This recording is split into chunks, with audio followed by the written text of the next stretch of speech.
Aujourd'hui, tout va vite, trop vite, même dans notre vie de chrétien. Partons un peu à l'écart, sur une montagne, dans le silence du désert en ce carême 2022, ou plutôt le Christ nous invite à la suite des 3 apôtres sur le mont de la Transfiguration, et tentons de comprendre ce dont les 10 apôtres ont été les témoins. Avant même que je ne commente le récit de la Transfiguration, je voulais vous montrer cette œuvre qui est à moi. Il s'agit d'une sculpture sur altu-glace, non figurative, mais qui veut évoquer la Transfiguration de Jésus. Je prends le début du récit. Jésus prit avec lui Pierre, Jacques et Jean, et il fut transfiguré devant eux.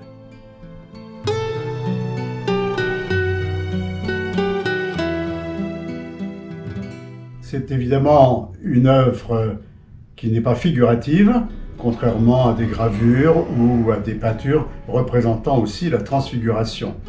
Mais c'est pour évoquer, au fond, ce que Pierre, Jacques et Jean ont vu, ou plus exactement ce qu'ils ont ressenti, c'est-à-dire une forme de contemplation, quelque chose qui échappe à l'ordinaire, car ni vous ni moi nous n'étions à la transfiguration, mais pourtant, Pierre, Jacques et Jean nous ont rapporté ce qu'ils avaient vu. Posons-nous la question, que s'est-il vraiment passé sur la montagne et pourquoi cette étrange vision dont seuls Pierre, Jacques et Jean ont bénéficié? Cette apparition du Christ transfiguré, entouré des 2 personnages importants de l'Ancien Testament, Moïse et Élie, et qui pourtant sont morts déjà depuis bien longtemps. Curieuse réaction aussi, celle de Pierre, qui dit vouloir dresser des tentes, si j'ose dire en quelque manière faire du camping. Étrange. Étrange, mais pas tant que cela. N'oublions pas qu'au-delà des faits rapportés, les éléments qui constituent cet épisode de l'Évangile ont un sens symbolique et théologique qui traverse tout l'Ancien et le Nouveau Testament. La montagne, d'abord, c'est le lieu traditionnel de la rencontre avec Dieu, au même titre que le désert. La couleur blanche est celle de la lumière, et d'un tel blanc que personne sur terre ne peut en obtenir de semblable. Sinon, la lumière divine.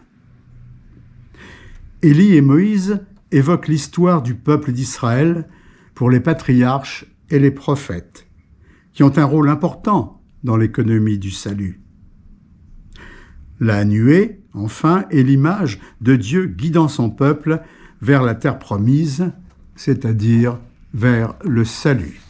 Mettez tous ces éléments en rapport les uns avec les autres et avec Jésus, et vous comprendrez vite que nous avons là une image par anticipation de la mission du Christ, de sa nature divine et de la résurrection comme accomplissement des promesses de Dieu. Il y a là, voyez-vous, comme une sorte de trailer, enfin moi je préfère dire bande-annonce, des événements à venir qui sont dévoilés à ces 3 apôtres soigneusement choisis. À défaut d'avoir été nous-mêmes les témoins oculaires de cet événement spectaculaire et mystérieux en même temps, à l'époque où ils se sont produits, nous devons en être aujourd'hui les témoins pour nos contemporains. C'est la mission de tout baptiser. En ce sens, la transfiguration garde une actualité brûlante. Témoins du Christ ressuscité, c'est notre devoir de chrétien, notre devoir de baptiser, de le faire savoir et de le proclamer à temps et à contre-temps, comme le disait saint Paul. Chacune de nos célébrations eucharistiques est une sorte de transfiguration qui nous permet de contempler le Christ vivant à jamais, de nous en nourrir, de transmettre à notre tour cette bonne nouvelle à nos semblables, pour autant que nous pouvons le faire. Et la liturgie fait bien de nous le rappeler en ce début de carême. Mais il y a aussi un homme qui d'une certaine manière est monté sur la montagne. C'est Charles de Foucault. Et comme nous sommes maintenant à quelques semaines de sa canonisation à Rome, Charles de Foucault a été aussi un contemplatif, un solitaire monté sur la montagne, à la Sacrème. Eh bien, il peut lui aussi contempler intérieurement ce mystère du salut. Au fond, la transfiguration, c'est une méditation. Alors, je vais vous lire quelques passages des écrits spirituels de Charles de Foucault qui vont dans ce sens de la contemplation, et il s'adresse directement à Dieu. Charles s'adresse à Dieu dans une prière. Il fait allusion aussi à un autre événement qui s'est passé sur la montagne, c'est bien sûr l'ascension. Mais transfiguration et ascension sont liés, vous l'avez compris. Vous ressuscitez et vous montez aux cieux. Vous voici dans votre gloire, vous ne souffrez plus, vous ne souffrirez plus jamais. Vous êtes heureux et vous le serez éternellement. Mon Dieu, si je vous aime comme je dois être heureux, si c'est de votre bien que j'ai soin avant tout, comme je dois jouir, comme je dois être satisfait, bienheureux. Mon Dieu, vous êtes bienheureux pour l'éternité, rien ne vous manque.